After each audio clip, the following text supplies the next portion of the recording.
everyone. Most of you all know me. For everybody else who doesn't, my name is Dr. Pooja Shukla and I'm a physiotherapist. This video today is mainly for all the parents out there and all the grandparents. The world that we're living in today, especially the current situation that we are in, being healthy and staying fit, I don't think is a choice anymore. It's the need of the hour. And we definitely need to dedicate some more time and a little more extra care for all the elders in the house. So today I'm going to show you a list of couple of exercises. They're very simple, very basic exercises. Today I'm here in this garden. It's a really nice place. And I'm doing this today over here because I have the facility to do so.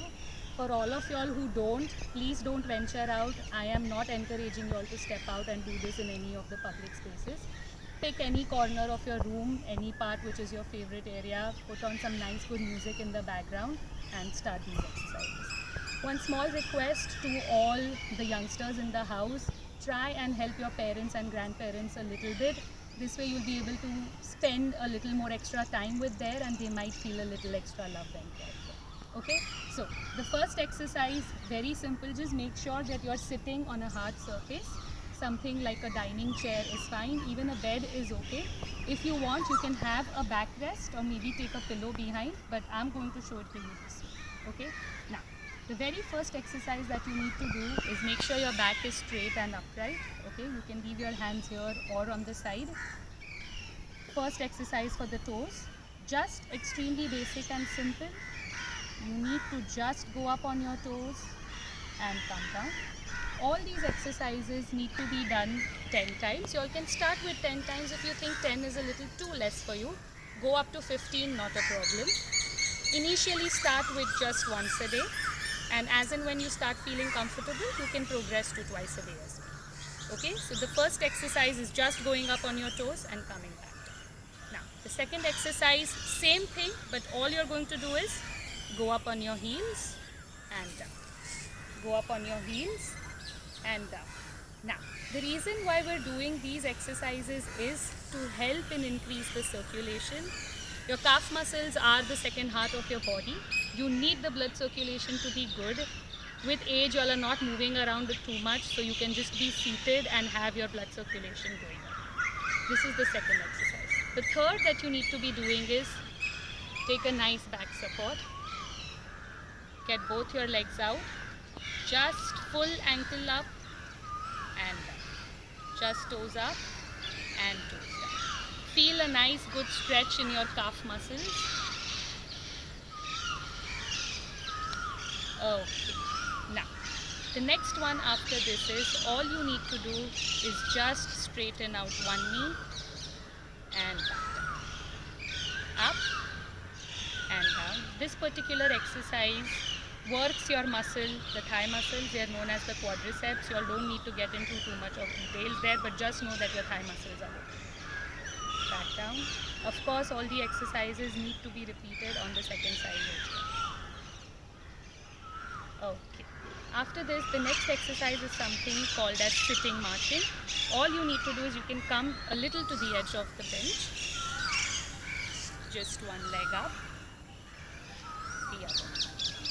It's okay if there is a little bit of a weight shift, but try and not completely, switch on one side and try and do it. Keep your back straight.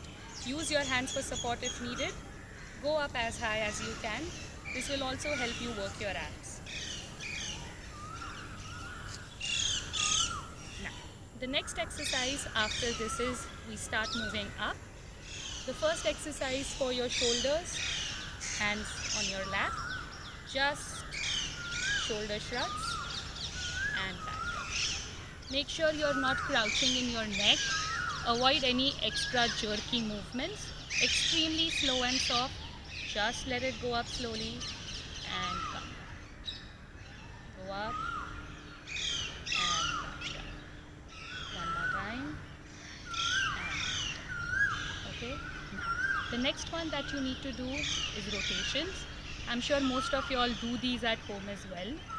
So just try and do a nice rotation. Try and take your shoulders back all the way. Another way of doing this is you can also leave your hands on your shoulder and try and move your arms with it as well. This gives you a better range, but of course it's slightly tougher. So if you think you're comfortable, you can progress. Otherwise, just slow and soft. Also do it the other direction. Same thing, you can do it with your arms on your shoulders.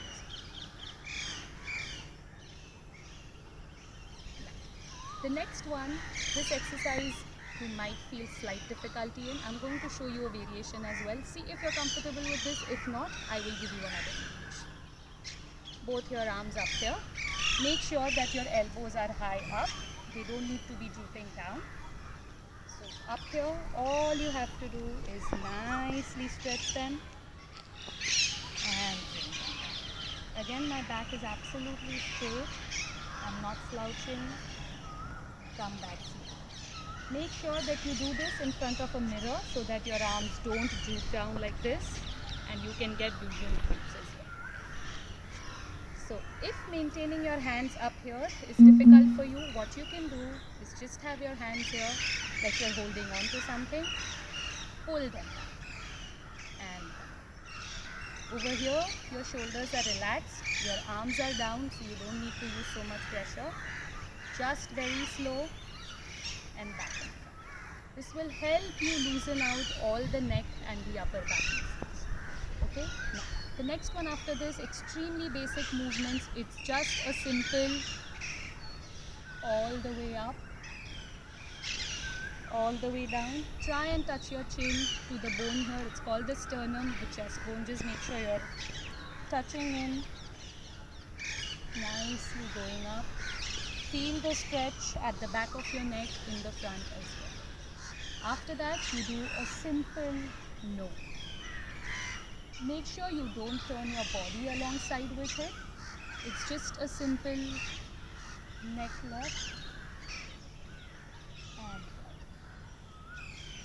do them very slowly. Make sure you're going the entire range. Let them not be extremely fast. Now, the last two exercises also are a combination of breathing exercises. They're very important, so I'd advise you to do them towards the end of the session.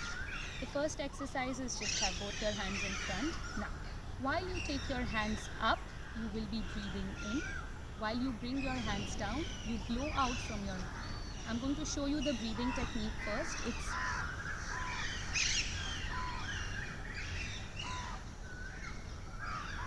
breathe in,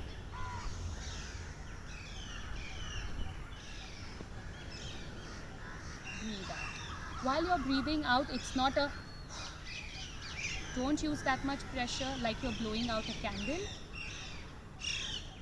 Very slowly. Okay? So hands up and I'm going to breathe in. Breathe out.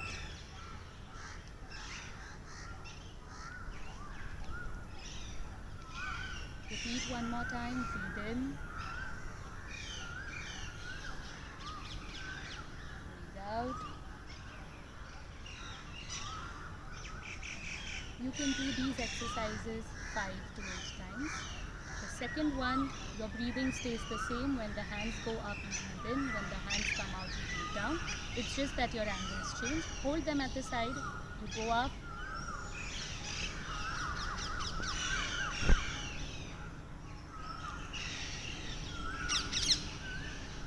Breathe in while you're going up. Breathe out now.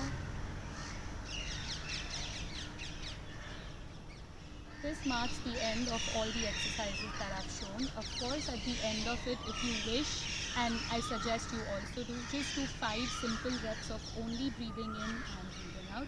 You can either do these after these 2 exercises or before you start these 2 exercises to just get into the pattern of breathing. This breathing will help you take in more air, fill your lungs, expand your chest cavity and be able to breathe out much better. I will be posting new videos soon enough. Till then, make sure you're continuously practicing this. Be consistent, be patient, stay healthy, stay safe.